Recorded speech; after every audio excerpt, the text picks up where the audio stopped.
Welcome to the next instalment in the Gold Coast Airport Marathon online training video series. My name's Pat Carroll, a 4-time winner of the Gold Coast Airport Marathon, a proud event ambassador, and I can help you achieve online and on land at patcarroll.com.au. Hopefully you're following the training programs that you can download on the Gold Coast Airport Marathon site, which you would have been able to when you entered, and that'll have you running about 4 days a week. You need something to do on the other days, which is not going to affect your recovery from your actual run session, something which is low impact. So today we're going to offer you a cross-training session. So I'm joined here today with Sally Brower from Sally Brower Fitness. Sally designed a cross-training program for me, which I've been following for a couple of months now, and Sally and I are going to go through that program with you here today. Okay, so before we start into our intensive workout, cross-training workout, we're going to do a warm-up to start out with. So rather than just going out for a 5 or 10 minute run, we want to do a functional warm-up, get all our joints moving and the whole body warmed up and ready to go. Okay, so we're going to start off with some sun salutations. So feet about hip width apart, belly buttons in, tall through your back. Take a deep breath in, reach up as tall as you can.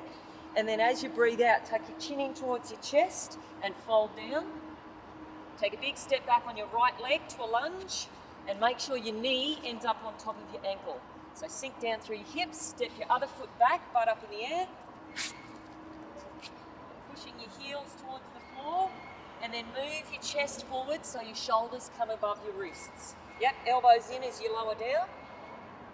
And then relax down, roll your shoulders back, elbows in, or if you can, straighten out your arms and drop your hips down.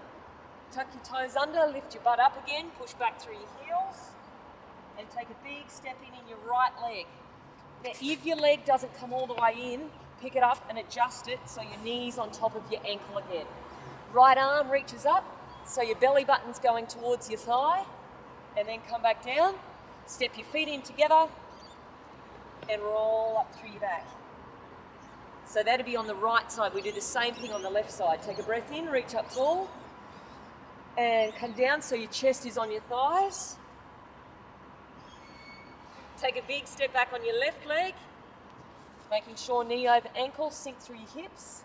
Step back, feet hip width apart. Push back through your heels. Bring your chest forward, shoulders above your wrists. Lower down.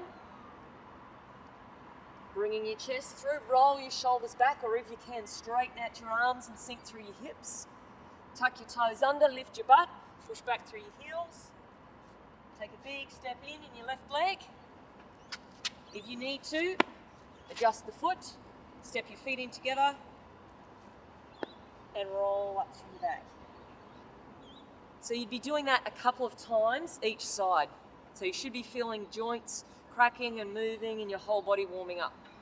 Okay, so what we're going to do now is take you through 4 different exercises. We want you to do each exercise for 20 seconds, 3 times through. So the first one is just a box jump. You could either step up onto this if you wanted to, so stepping up and stepping back down, or if you can, jumping up. So we want to jump up, so both feet land evenly. There we go.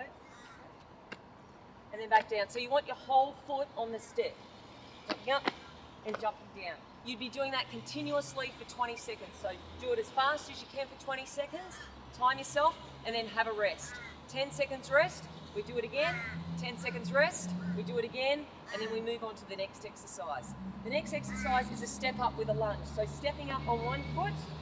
So what we do is take a step up so your whole foot is on the step. So just move forward so your whole foot's on it.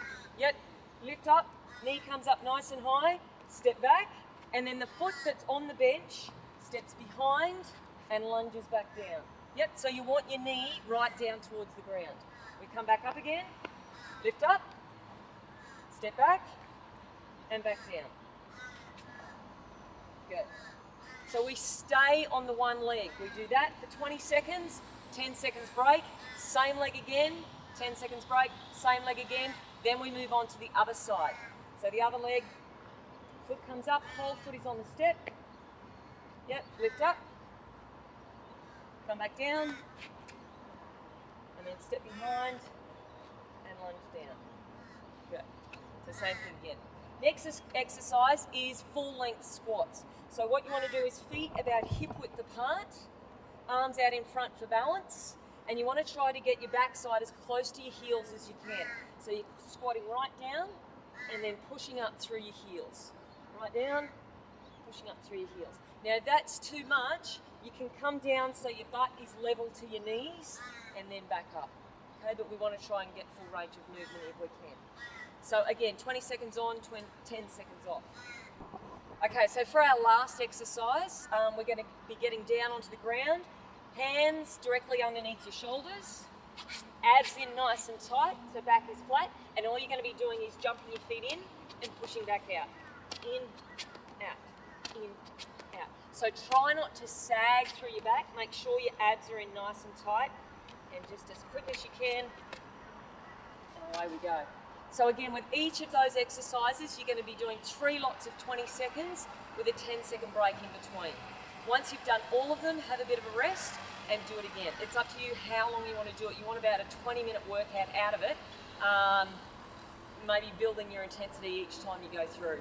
So what I did find when I started doing this sort of workout, even though I was fit running, I wasn't fit for this type of work, so I pull up sore after the first few sessions. So it was really important that people take it easy when they start in with something like this. Yeah, definitely. And because this is all leg focused as well, a lot of plyometric stuff in there, you will pull up a little bit sore, so take it easy to start with and build on your strength from there.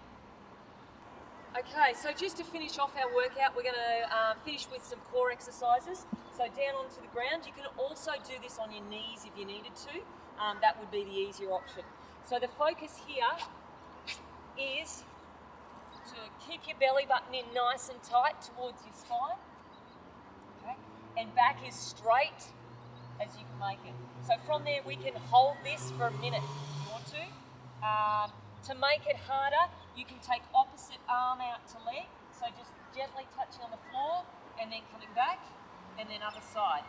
So what you want to try to do is keep your back flat and not twist through your back. So back nice and flat, out to the side, and then back in. Out to the side, and then back in. Yep. And to make it harder again, come up onto your hands, and then back down onto your forearms. Up onto your hands, and down onto your forearms.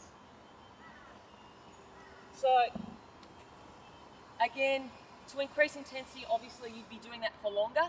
So you might want to start off with 30 seconds of each one with a 10-second break in between. Maybe take it up to 45 seconds of each one, or even a minute of each one. Okay, so the next one we're going to do is a side plank. So we're going to get down on the ground, on the side.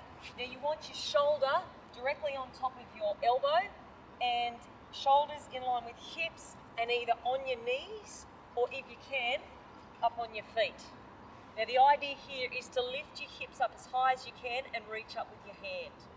So different variations from this, we can reach down underneath your waist and then reach back up again, keeping your hips up nice and high. So down and come back up. Or another option is keeping your hip up high, lift up and then come down. So little pulses up, down, up. So how long are we doing this for, Sal? So if you can, a minute of each. So a minute coming down, and then a minute worth of lifting your hips up and down. So a break in between? If you need to have a break, have a 10-second break in between. If not, keep going right the way through. So Sal, we're going to finish off with just one more core exercise. Okay, so one more core exercise. This is a bit of a challenge. So over into plank position again. Obviously, easier option is down onto your knees.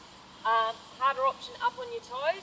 And we're going to do opposite arm to leg. So feet about hip width apart for balance. So just take your feet hip width apart. Yep, opposite arm to leg lifts. And then back down. So try and go slow and controlled. If that's too much, you could either just do your legs, or you could just do your arms. Okay. But the idea is trying to keep your butt down, so your butt should be about shoulder height or a little bit lower, and your core in nice and tight, your belly button in towards your spine. So Sal, we started off with the sun salutations and the warm-up. we did the plyometrics, and we did the a bit of core work also with the planking. Is there anything else that we could do with the session here today? Probably you should always finish, especially if you're doing high intensity exercise like either running or the workout that we just did, finish with a good cool down as well. So maybe do a couple more of those sun salutations that we did at the start, just to stretch, lengthen out the muscles again, and finish off there. Okay.